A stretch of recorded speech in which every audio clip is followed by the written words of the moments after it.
Thank you very much, Paolo, for this kind introduction, and I would like to thank Canon Medical for this opportunity to present the novel ultrasound tools for the pregnancy evaluation, and this is a great honor for me to share our experience with you today. And our ability to assess pregnancy was really revolutionized with the introduction to the clinical practice of this new ultrasound probe. As you can see here, this is I8C61, which is the combination of the two transducers that we used to have.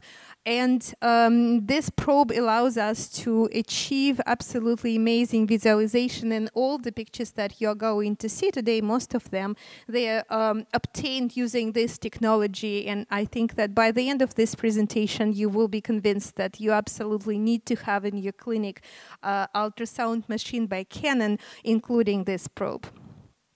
And as usual, our ultrasound evaluation, the most commonly, we look at the fetus in the second and the third trimester, and this is just to demonstrate how crisp and detailed our ultrasound image is. Then we apply Canon technology for the evaluation of this fetus in the second and the third trimester. But also, as you heard very clearly during the lunch symposium, our ability to evaluate fetal anatomy is also very substantial in the first trimester. And you can see that this is the protocol that we use in our clinic for early assessment of the fetal anatomy. And this is also done according to the latest guideline from the ISUOG that we need to attempt to assess the early anatomy of the fetus. And here you can see the typical views that we can obtain and the quality of those views. And this is the fetus and the 13 weeks of pregnancy. They are pretty much the same like we can obtain at the second trimester because of the resolution of the high frequency probes that we have now. How about the diagnosis of the fetal anomalies? And here we have the very abnormal cortical development, and without that resolution and without the technology that allows us to differentiate the details and very tiny details of the development brain, we probably won't be able to diagnose that, and this is critical for the management of this pregnancy. Here we have another example, and this is the image that shows you how different structures and how different tissues can be determined by the new technology. So we have the significant pleural effusion, we have the chest mass, we have the differentiation of the compressed lung tissue here and the cardiac structures. And you can see that the way how we can see the details and the properties on the different structures on the 2D, it's pretty amazing. So how about color? Assessment of the blood flow, it's very important in our everyday practice. And as you know, for the second trimester screening evaluation of the heart, now ISUOG recommends to be familiar with the color Doppler settings, and this is optional to use during even the screening evaluation of the heart. And we have the very old and very loved tool, which called the Advanced Dynamic Flow, that allows us to evaluate and assess blood flow, the structures of the heart and the vessels, and you can see that the intracardiac flows and the flows in the pulmonary circulation can be easily assessed because this technology allows us the accurate detection of the blood flow and a reduction of the artifacts. So also it's very important that then you apply color technique that the quality of the 2D image doesn't change. And here we can see the upper mediastinum where we can recognize very clearly the trachea and the lungs, and we can recognize the vascular structures. We see the left brachiocephalic vein, we can see the head and neck vessels of the aorta, but see how well the thymus is defined here. And this is pretty amazing that the application of the color Doppler, we have no bleeding artifacts and we still maintain a very good resolution at the 2D image as well.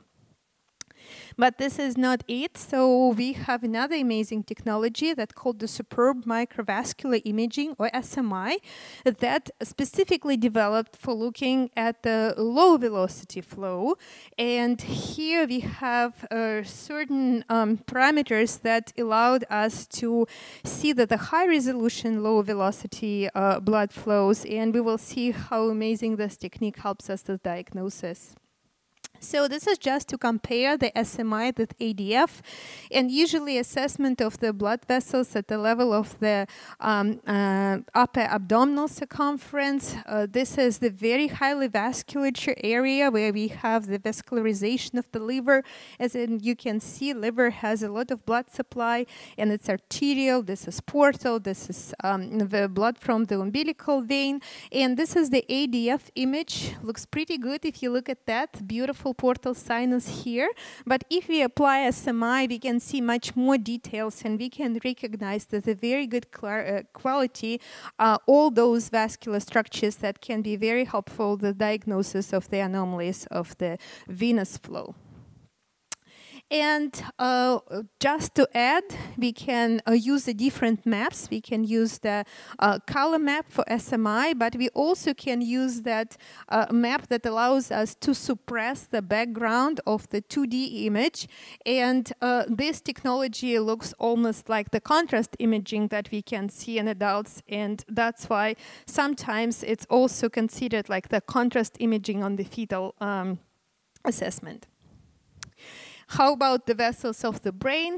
We all know that the evaluation of the brain structures, and in particular of the corpus callosum, is very important for diagnosis. And you can see the resolution of the 2D image, a beautiful image of the corpus callosum, cavum, septum pellucidum. And also the SMI allows us to highlight not just the pericallosal artery and vein of Galen, but also numerous vessels and branches of those vascular structures that could be also of diagnostic importance. Another area where we can see the vasculature and assess the microvessels, this is the baby's kidneys. And here you can see that evaluation of the renal vessels, this is a very important indicator. Then we are looking for the anomalies of the kidneys. Very often we can see the accessory renal vessels. And the fact that you are not able to visualize renal vessels can also trigger the diagnosis of bilateral renal agenesis or unilateral renal agenesis. So the vasculature of the renal tissue, this is important for diagnosis too. How about the pulmonary veins and the pulmonary circulation? Here is the good example, allowing us to evaluate not just the immediate branches of the pulmonary veins which are connected to the left atrium, but also the peripheral vasculature of the lungs that is also very well highlighted using SMI. But SMI has a very interesting and unique property. As we said, it's designed for the really low velocities, and as soon as we have the movement of the blood, or the movement of the myocardium, so that because it's a low velocity, in the third trimester, if we scan the third trimester heart, we can see that very often the visualization of the cardiac structures is limited due to the extra shadowing and difficult position of the fetus. So use of SMI in the third trimester in particular, and especially on the very difficult patients with increased BMI, can help us to highlight the borders of the heart. And even in the first and the second trimester, SMI shows us the blood flow in the third trimester and can help us to navigate where the movement of the muscle is and where the muscle is. So the visualization of the myocardium in the third trimester is possible by SMI. And just because the cardiac imaging is definitely my passion, I want to show you that that there are several probes available for comprehensive cardiac imaging. And the first one that we already talked about, this is I8C X1. And you can see that this is the very beautiful image of the chest of the fetus in the second trimester, the beautiful visualization of the cardiac chambers and very good delineation of the borders of the myocardium. And here is the image obtained by the phase array cardiac probe. And for me as a cardiologist, this image looks closer to my heart, and because it's more grainy, but this is what the cardiologists get used to, so that the tools that are available on the Canon machine for the cardiac evaluation can actually satisfy not just the cardiologist, but the pediatric specialist and MFM. And I think that if we will take the survey, so the MFM would prefer this image and the cardiologist definitely this one. So that means that everybody can be happy. And of course, evaluation of the blood flow, it's an important part. And here we have ability to look at the intracardiac flow using the color Doppler. We can use the ADF to visualize better the velocities and circulation in the pulmonary veins. And also we can use the SMI to better visualize the interventricular septum and the crux of the heart. And so that shows us that we have a very different tools that can serve us to look at the different aspects of the blood flow, the heart. We can also look at the spectral Doppler, and spectral Doppler is the optional technique. Then we are evaluating the heart, especially if we are doing fetal echocardiography.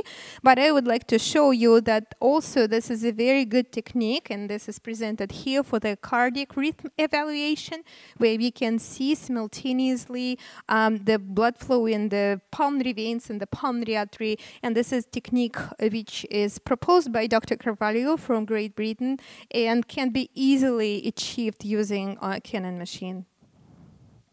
So a little bit of anomalies. We were looking at the normal heart, but now we are going to take a look at the anomalies. So the diagnosis of the congenital cardiac anomalies is easy. The Canon machine I-series, and here we have the 4-chamber view, our typical screening view on the fetus in a bridge presentation. It's pretty obvious that the cardiac axis is deviated to the left, that the image of the descending thoracic aorta is located on the right. From the midline in the chest, we already suspecting that there should be something wrong with this heart, and indeed it's something wrong. And here we see the left ventricle outflow tract showing the vessel that overrides the septum, and the color Doppler confirms that that vessel actually receives blood from both ventricles, right and the left. And the 3-vessel and trachea view clearly demonstrates here that there is a right-sided aortic arch, right-sided ductus arteriosus, the significant narrowing of the pulmonary artery, which is consistent with the tetralogy of Fallot, the right-sided aortic arch. And we know for sure that that fetus, because of these findings, in a high risk for DiGeorge syndrome. How about the comprehensive evaluation of the cardiac anatomy in the first trimester? Here there is a fetus at 16 weeks gestation, and we can use SMI technology to look at the blood flows, look how big the atrial appendages are in the first trimester. This is very typical. And also we have a very nice image and delineation of the interventricular septum. And again, this is 13 weeks gestation. Assessment of the vascular structures in the first trimester also is very achievable using our technology. And here we have the image, again, very similar that we saw a few minutes ago, but this is in the first trimester. We have the stomach here, and we can assess the entire portal vein system here and umbilical vein, which is very important for situs evaluation. And here is the sagittal view demonstrating the aorta, and hepatic veins and the course of the ductus venosus. So, and again, this is the image in the fetus about 13 weeks gestation. So this is pretty amazing because it seems that the diagnosis is going to move more and more to the early diagnosis of the anomalies.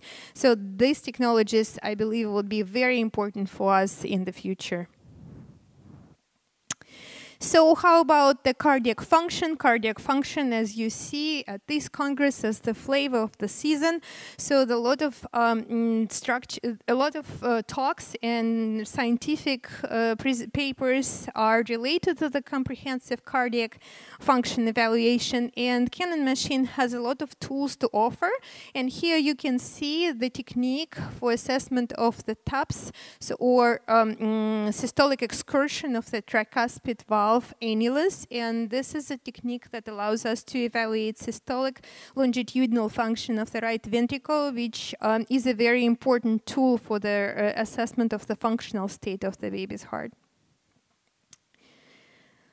But using the cardiac probe, we also have an access to the latest technologies, such as the tissue Doppler. And here you have the image of the color tissue Doppler and the spectral tissue Doppler. And this is just to demonstrate how much information you can get from just one single sweep of the tissue Doppler. We have the information about the velocities, and the velocity during systole shows us and characterize the systolic function. We can assess the diastolic function, and here is the velocity and movement of the myocardium during early diastole. This is during atrial contraction, but also we can evaluate every single part of the cardiac cycle. We can look at the injection phase, at the isovolumetric relaxation time, at the time that the early diastole take, the time that the atrial contraction takes, and also we can evaluate the isovolumetric contraction time. So this imaging and this time interval assessment could be very important for the cardiac evaluation, the cardiac function, as well as for assessment for the fetal arrhythmia. A little bit abnormalities. So here is the example of the chest mass, the pericardial and the pleural infusion. And you can see that we used SMI just to highlight the heart. We can see that this heart is compressed, in particular the left side of the heart is compressed, which is pretty evident at the trace obtained from the left ventricle. And because the left ventricle can relax appropriately, so the right ventricle have to take over. And you can see that the feeling of the right ventricle is significantly increased, and this is shown in the increased movement of the myocardial during atrial contraction. So our technologies are very important for the vascular anomalies, and here we can make easy the diagnosis, differential diagnosis of the thoracic lesions. So this is the big echogenic mass, and we can visualize the feeding vessel that raises from the aorta. So this is the evidence of the systemic supply, and that makes this lesion the pulmonary sequestration. And you can see how easy the differential diagnosis is. Then we use these technologies, which is usually quite challenging, and you're always debating if it's the CCAM or this is the pulmonary sequestration. So this is another very interesting case. So this is just a still image, and if you look at this very briefly, you feel like, okay, head is kind of close to the placenta and you can move on. But if you take the clip, you can see that this kind of placenta thing is actually moving together the baby's head. And if you apply all the techniques that we have, we can visualize that indeed this tissue belongs to the baby's head, and this is the big subcutaneous solid mass, and that has this vascularization that originates from the vessels of the baby's head and neck. And then we apply SMI. We can see that this is highly vascularized tissue, and this is consistent with hemangioma. So, but by now we talked about the very well-known technologies, and I think that lately the horizons of the assessment, not just the structures, but the physical properties of the different tissues, including the fetus, got significantly broadened for us. And this is the intensity analysis, and this is the specific technique, very unique for Canon, that allows us to assess the tissue homogeneity. And in the adult imaging, it could be very important for the liver evaluation, and this is technique applied here for the fetal liver as well.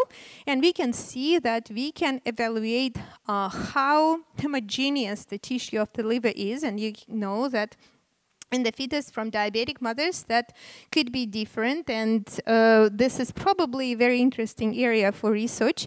So we can actually compare the measurement because it's quantitative, and we can compare different areas within the liver and see that the liver is homogeneous, and you can see that we use the values, then we compare the tissue to the normal kind of hypothetical ideal tissue that the relay law works there, so that we can see and compare how homogeneous is the tissue that you're looking at in comparison to the ideal tissue. And this is very typical values for the adults and children liver, and the same on the fetus.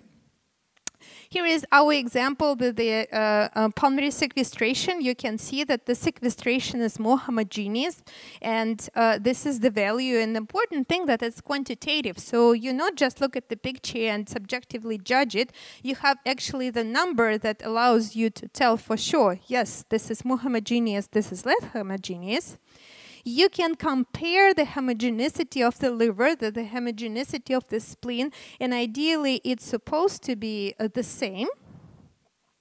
You can take the ratio between those measurements, and it's hard to tell how that can be applied, but probably research is needed, and this opens the door for a lot of research in different pathologies such as IUGR or diabetes that would allow us to answer the question if there is any changes, like structural changes in the liver, that we can measure on the fetus.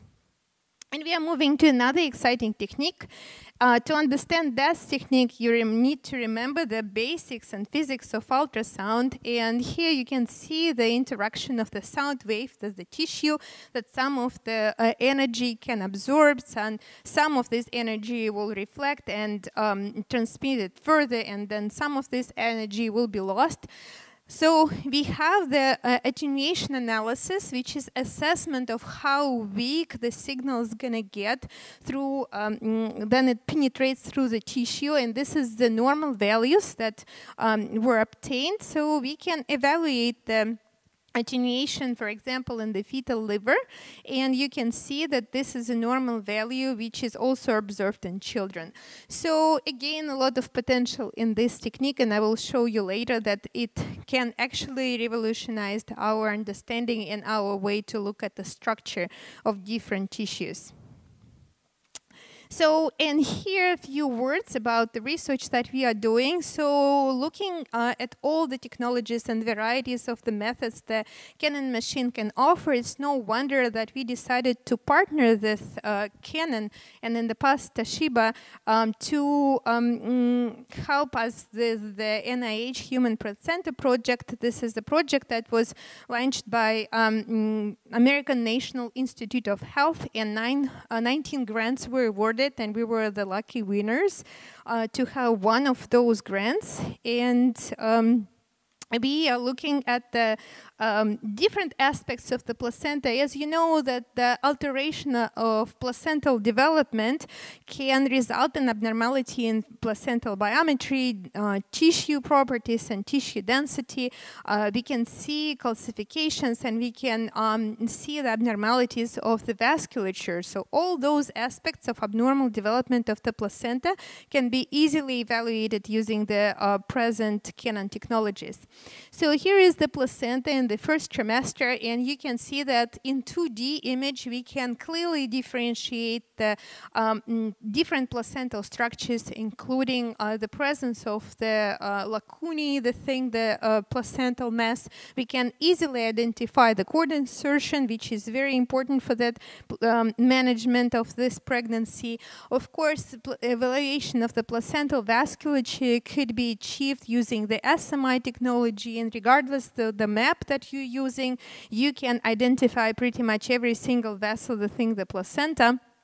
we can assess the blood flow in the smaller vessel, and here you can see the example of the vessels from the maternal surface of the placenta and from the fetal surface of the placenta, and the typical pattern of the blood flow that can be identified by very, very sensitive spectral Doppler technique. And so this is quantitative, so we can assess the pulsatility index and the parameters of the blood flow, the thing that teeny tiny vessels that the SMI allows us to identify.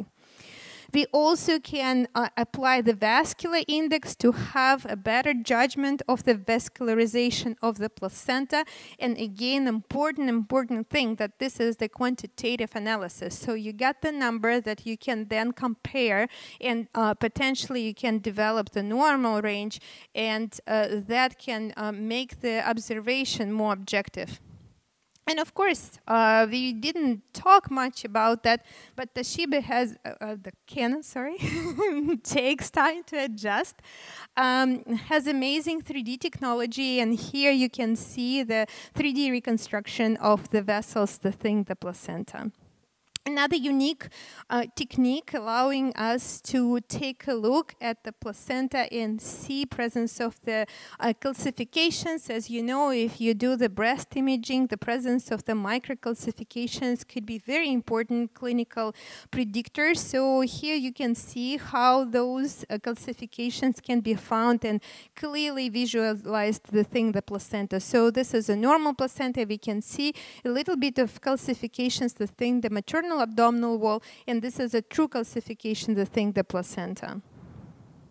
So another very important technique that can be applied specifically to the placenta, this is the Shear wave elastography. This technique allows us to send a very short push pulse to the placenta, causing the tissue displacement, and then the displacement will generate the lateral shear waves that would propagate, and we can evaluate the propagation velocity. We can also get measurements, and that measurements would tell us very important properties of the placenta, such as elasticity. And here you can see the typical image of the placenta, the shear wave elastography applied, and here we have the values in the velocities, but also we can use the quad view, and that quad view is very important because it allows us to see not just velocities and the kilopascals, but also allows us to assess the dispersion. And as you can take a look at the report, and this is the data obtained the day before I left for this conference. So this is one of our patients from our study, 13 weeks gestation, and you can see that from that early stage you have a lot of quantitative information allowing you to take a look at the speed, at elasticity and dispersion. So we probably need to learn a lot how to use this data and what's going to be the most clinically relevant, but this is a very promising tool, and again, this is quantitative analysis. How about intensity analysis of the human placenta? You can see that usually human placenta, the same like the liver, supposed to be very homogeneous, and again, we can judge it like using those numbers. You can assess the homogeneity of the placenta as the whole organ. Then you use the trace technique, and again, this is very useful for us in our study. This technique works in contrast to shear elastography that has some limitations on the depth that you can penetrate probably up to 6 centimeters deep. The intensity analysis actually can be easily applied to the anterior placenta or posterior placenta, or works pretty well at any location of the placenta. And the progression of the pregnancy, you can clearly see looking at this map that the placenta gets more heterogeneous, and that can be measured. And finally, attenuation analysis also can be applied for the placental evaluation. And here you can see the example showing the normal placental property, that's again homogeneity of the placenta in the mid-second trimester. So in conclusion, what are the advantages of the Canon technologies and what this machine can offer you for your research in the clinical practice? First of all, it's the comprehensive evaluation of the fetus and the placenta in real time, starting very early in gestation. It's very easy to apply, and again, easy apply in the mid-trimester and in early gestation. This technology allows the quantitative assessment of the placental structure and vasculature. It allows detailed cardiac evaluation, including comprehensive cardiac function assessment and early echocardiography.